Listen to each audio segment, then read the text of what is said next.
Hi, I'm Robert. And I'm Laurie. And welcome to part 2 of Laurie's trip report from her recent visit to Shanghai Disneyland.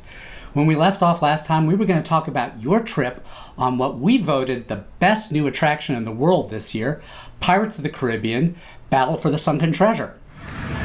Here we are at the entrance to Treasure Cove. Oh, that's not an ominous warning there, is it? Well, but did you have a good time? I did. We decided to go first thing in the morning on Pirates of the Caribbean because we knew that it was going to be one of the best attractions. And so we were really glad that we did because what happened was toward the end, we got evacuated from the ride. No. Well, tell us what happened before that, though. Well, what happened before, we had fast passes, so we didn't have to wait in line long, but I don't think we would have had to wait in line all that long anyway, because the posted wait time wasn't that long. So our idea was to go on it once, and then we were just going to go on it again right afterwards. But that didn't happen, unfortunately. This is different than the Pirates of the Caribbean that you might be used to at Walt Disney World or Disneyland. What they've done here is it's a completely different ride system. It looks like a boat, but there's some surprises later on. And it's a lot more inspired by, I'd say, the Johnny Depp movies than it is the classic narrative that we're all used to from Disneyland. Right, and you see Johnny Depp in Disneyland and Disney World, but more so here. One of the first things you see is the old, the prisoners trying to get the key from the dog. Only the dog is also dead in this case. I don't know. Guess they never did get those keys. No, they didn't. And you see, the restaurant that we later ate at, Barbosa Bounty. Anyway, then you go through, and I think one of the things that struck me most was the special kind of 3D effects that they have. It's much more larger than life. They've projected onto sort of these almost IMAX kind of screens, these big curved screens, all kinds of different scenes, and it really makes you feel like you're in a very large world. The one that is most memorable to me is sort of, when you're kind of between all these ships, and it just looks like you've got these giant ships and you're just this little ship among these really giant ships, and it's really effective, the way they've made you're in water, but then there's also water in this scene, it really So it's a mix works. of practical and projection effects. Right. Exactly. And there's that spectacular scene, too, where you've got the skeleton who turns into Johnny Depp. Yeah, so that's pretty cool. I mean, projection mapping on a figure. Yeah. Okay, so you're going along, everything's cool, and then all of a sudden you're going backward up a hill? Yeah, well, it's sort of just this hilly kind of thing. After a certain scene, you go backwards, and then everything kind of stopped after that, and I thought, oh, okay. And then I realized everything next scene really had stopped. Whoops! And then all the lights kind of went on, and then there was this big announcement in Chinese. But unfortunately, I don't speak Chinese, so I didn't know what they were saying. And then I looked around me, and people were looking at each other like, and we couldn't tell what they're saying. There's something about being in a foreign country. You realize how much you eavesdrop on people. It doesn't work when you don't understand the language. But we could tell that something was... Well, the ride stops and the lights come on. I mean, it doesn't matter what the language is. Yeah. The message is, you gotta go now. Bye-bye. They were still pretty dim lights, though. I mean, it was not clear for a little while. And then it was maybe about 10 minutes, which felt pretty long. But when somebody kind of started walking out, we realized, okay, I guess we're getting out of here. So we got to kind of walk. There was sort of like this cave sort of thing, and we got to go behind and see the back of the rocks and stuff like that. I mean, it doesn't really look like much. Honestly. When I worked as a lead at Pirates of the Caribbean at Walt Disney World's Magic Kingdom, and directed several evacuations out of that ride before, and I have to say I find ride evacuations fascinating, having worked at them in the past, and occasionally we got evacuated out of Ripsaw Falls, Dudley Do Right at Islands of Adventure one time. I think that's the only evacuation we've ever done together before. But just the idea to go on this really advanced version of Pirates of the Caribbean, which is one of the rides I know best, having a chance to see that, it's just I'm so jealous. I wish I could have done this. But yeah, you're going back through all of that, fake Disney rock work. Right. Yeah. But I mean, I think the place where we were evacuated, I think, was probably looking pretty similar as it would have in Florida. We didn't get to go behind the screens, and as a matter of fact, we didn't even have like the screen go down, because that would have definitely put a we wouldn't have felt the effect if the screen suddenly went blank or something like that. You were basically at the I mean, I don't know the ride system, but I'm guessing you were at the final exit point before the actual end of the attraction. We really lucked out because, they were very polite and gracious, and they gave us tickets to ride it again later. Yeah, isn't that cool? Got one of these.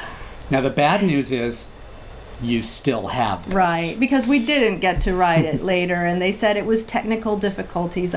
We sort of asked, and that's the reason. We'll never tell you what it is. Well, seeing all the technical things involved, it wasn't hard for me to believe that it was technical difficulties. Right. I mean, there's a lot going on in that show. You don't just have the audio animatronics, but you have to sync that with all of the multimedia and with the ride system itself, and all of those things together in its first summer of operation. Remember, this ride had only really been open for a couple of months when you visited, so that's a lot of stuff to shake down there. So, I mean, I guess I'm in one way not surprised that maybe it broke down. I'm a little surprised it was down all day, but I'm glad you could see that. They said that people tended to ride it over and over again. That's a ride that people like to do over and over. Well, if you want to go back, I would love to go do that ride over and over a few times. Yeah, so. okay.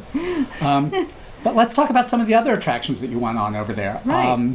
I know that you're not really a huge roller coaster fan anymore. No, I'm really not. And I used to be. I used to go to Cedar Point. I went the Gemini. Cleveland native. The Gemini was my very first roller coaster, and that's a pretty serious roller coaster. But in recent years, unfortunately, I really get rattled. I just get a headache. I mean, and it's just not worth it because I have a headache for the rest of the day, and that just kind of puts a dent in my day. Yeah, so. You're not alone, particularly with all of the rides that have had over-the-shoulder restraints these years. A lot of people complain about those. Your head's just banging back and forth between them. Yeah. But you did try the TRON Lightcycle coaster. I did. Well, Tell us about that. I mean, here we are in Tomorrowland. It's pretty cool looking. We're drinking a lot of water today. First, I think you can't avoid talking about just the entry. Just going into Tomorrowland is so impressive. And there's this big, almost this tent. It looks like a airplane hangar or maybe a parachute coming down.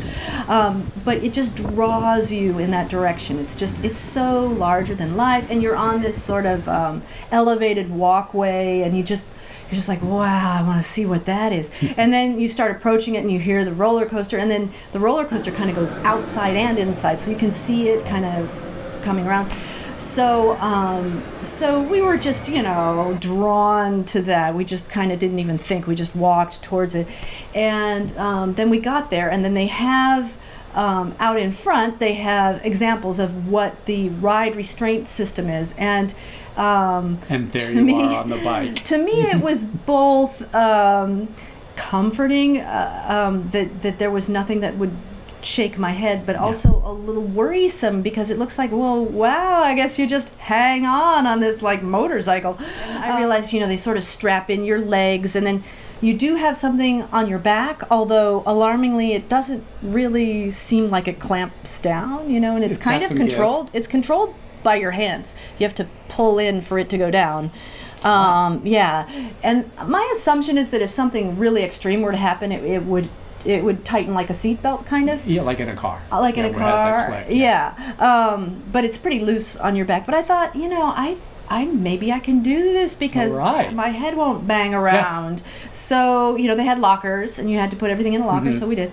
And then you go down into this sort of, the queue it's just all these blue lights, and it's a really cool... Going onto the grid. Yeah. Nice. TRON geek. See, I'm not. I was just riding the roller coaster. Anyway, so it's a launch roller coaster. So you get on there, and there's some music too, and it just kind of like really builds up, and you think, wow, I'm going fast enough, and then it kind of keeps going. It really revs up quite fast, and then you go around, and it was really fun. It's basically, if I had to compare it to something that might be familiar to, it would be more like a terrain coaster where you're not really getting the huge lift hills and drops, but it's really about the straight line speed through curves and some bumps and a little bit of air time. Yeah, there's definitely a lot of curves, a lot of centrifugal force happening. But it's the effects too. It's mostly indoors. It's made to look like you're actually going through the grid from the Tron movies, and you're on a light cycle. I mean, how cool is that? It was really cool. And the other thing that was really cool for me is I didn't get a headache. Yay! Yeah, so Laurie approved. Yeah, well, so I was just happy not to have a headache. Let's move across the way in Tomorrowland and talk about the Buzz Lightyear ride they've got, which a lot of people are saying might be the best version.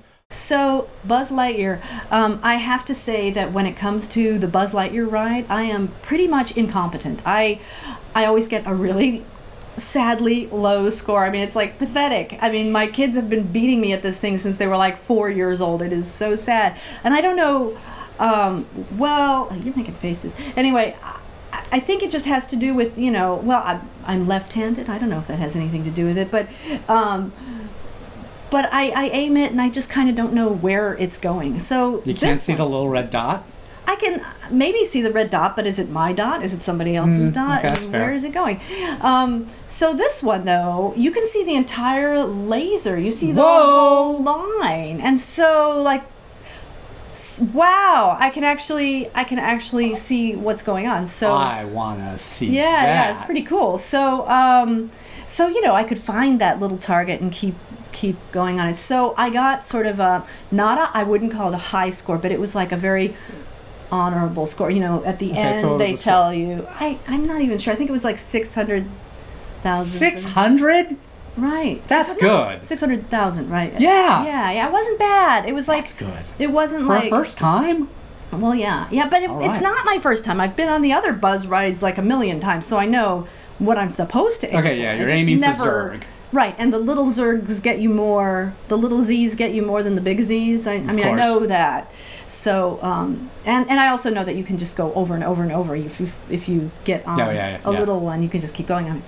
So, I know what the strategy is. It's just that I've never been able to aim the gun. Yeah, but seeing the whole beam there, it really that was helps. a huge advantage. Right, it really helps a lot. Yeah, so... Yeah.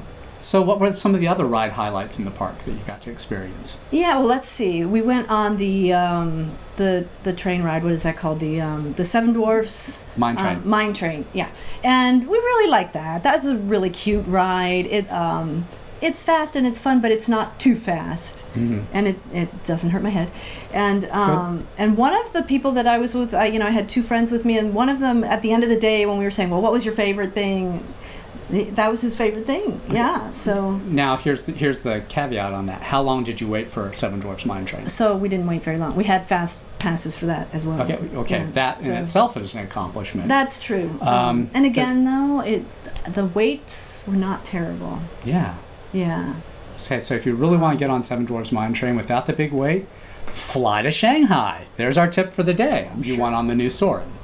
Yes, and so the new Soarin', I pretty much have seen most of it before because I've seen the one at California Adventure. We have done that. Yeah, and so I kind of know what to expect, and I like Soarin'. It's this nice feeling, and we happen to be in the front row, which is always really nice. You watch this beautiful scenery, and you don't have legs in front of you.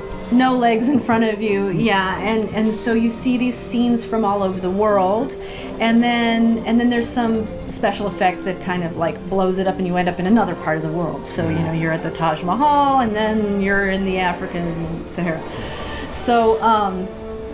So having seen this a lot of times, I thought, well, yeah, this is nice, this is pleasant. But the guy beside me was, it was clear to me that he'd just never seen anything like it before. Never been on a flying theater before. I don't think so. And it was really fun for me because every time anything happened, that was sort of unusual, he'd go, oh,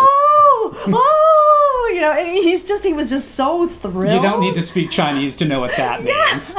So he was just so thrilled by the whole thing. It just reminded me, oh, wow, yeah, that's right. When I saw this for the first time, this was really different. And I realized, well, there are a lot of people here that are seeing all of this for the first time. Right. And that's kind of cool. But at the end of the day, it's still the end of the day. It is still the end of the day. So still lots of tired people at a Disney theme park at the end of the day, whether it's in Orlando or Shanghai. Right. And if you have kids, I mean, it's a long day for kids, and it's hot. It reminded me of Florida in that it was hot and humid. You better drink your water and everything. Right. But people were kind of sacked out here and there, kind of tired. We ended up leaving, I think, about 7 or something like that. Okay. We had dinner, and then we left. And actually, I was a little worried about getting home. Yeah, if you've been through the rush out of Anaheim or Orlando, right? At the end of the day, that'll scar you for life. Right, and I worked at Disney World, so every night. Mm-hmm. But we had gotten there by taxi, and so we went, and as we understood it, there was a special place we could go to get a taxi, and it was very well set up. It reminded me of like the airport in New York or something. There was this taxi stand, and there were I think there were 20 taxis lined up. Now, granted, we weren't leaving with the whole rush of people, so I don't know what that would have been like, but still, like it felt like you could rely on there being a taxi there. And it was very easy. Now, the one thing I'm very glad of is that that I had a card from my hotel that has in Chinese what the name of my hotel and the address. And not only that, after a few days in Shanghai, I had asked someone to write it in even bigger letters, in bigger characters in Chinese, what the name of the hotel was and how to get there. And so we were able to give that to the cab driver because none of us spoke the language. That's one of the great pro travel trips. If you're traveling abroad, a country with a different language that you don't speak, have the concierge or someone at the hotel, hostel, wherever you're staying, give you that card that's got the name and the address in the local language. And that's an even better tip. Write it out big. Sometimes it's small print. And, worst comes to worst, you just hand that to the cabbie or the Uber or whatever and say, get me here. Yep. But, Shanghai Disneyland, crowds were manageable. They were. Good time. We had a really lovely time. The food was good. I would say it's a lovely place to go to. So, and I'd like to take this guy there. So maybe someday. That'd be nice. But for now, thanks for joining us. Check us out on the web at themeparkinsider.com. Be sure to subscribe to our channels. Keep getting our videos every week. And thank you to Laurie for joining us this week. And you're welcome. We'll see you next week on Theme Park Insider.